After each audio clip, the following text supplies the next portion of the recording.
Hey folks, this is Will, and I wanted to talk to you about all things teddy bear cult.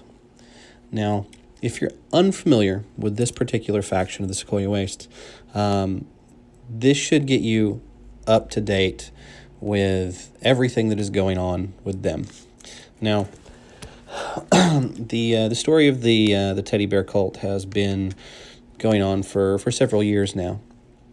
And when they were originally introduced to the Sequoia Wastes, they were an extension of what was called the teddy bear picnic. And a teddy bear picnic is the anonymous airing of grievances about the Safeway market. Now, they were really bad at communicating this. Most of their attempts to share this information with this world came across as creepy and ominous. So when it came time to have the teddy bear picnic, people thought they were monsters, cannibals, what have you. But once they were met by the citizenry, the grifters, and they talked about, well, basically the things that they had issues with about the Safeway market. The locals offered to train and arm them. And this took a while to kind of get off the ground, because most members of the teddy bear cult were content to observe the teddy bear picnic ritual, which was honestly an important part of the community that the teddy bear cult had built around themselves. An anonymous group of people who got together to basically dump on Safeway, because, well, Safeway does some horrible stuff sometimes. And sometimes they're also, slow to act. However, what wound up happening is that over the course of a season, the more proactive members of the teddy bear cult slowly took part in what was known as the teddy bear insurrection. And these were a number of fights and skirmishes against Safeway that really didn't go very well for them, the teddy bear cultists, that is. And the cost in menu purchases of trying to wage a clandestine war with an organization that they kind of passively support, because they're always really good about mailing in their fees for whatever purchases they make. It was a little weird. So it was this kind of codependent relationship in which the teddy bear cult did not like Safeway, but they also didn't know how to exist without Safeway.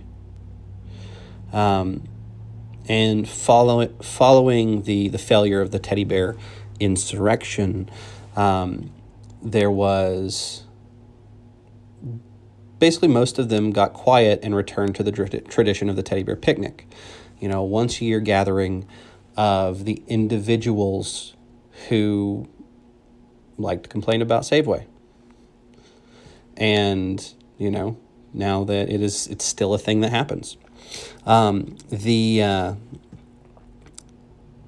folks that were still trained and still wanting to do something about the injustices suffered by the teddy bear cult at the hands of the Safeway market, they became known as Bear Force One, a joke that kind of grew and became a reasonably competent militant force. Now, however, they were also coming into their power at the same time that Felvic was returning from the dead. So they had to make a choice. Either help topple a kind of laissez-faire government that was, kind of making things not better, or fighting the people that were actively trying to convert or kill everyone else in the Sequoia Wastes. And they made a choice. And the agreement is that as long as there are Felvic cohort final nights within the Sequoia Wastes, the teddy bear cultists and the elite members of Bear Force One will do as is needed to maintain the status quo while there is that external threat of Felvic's cohort. So, yes, you heard that correctly. The teddy bear cult signed themselves over to Saveway, and they now help enforce their rules.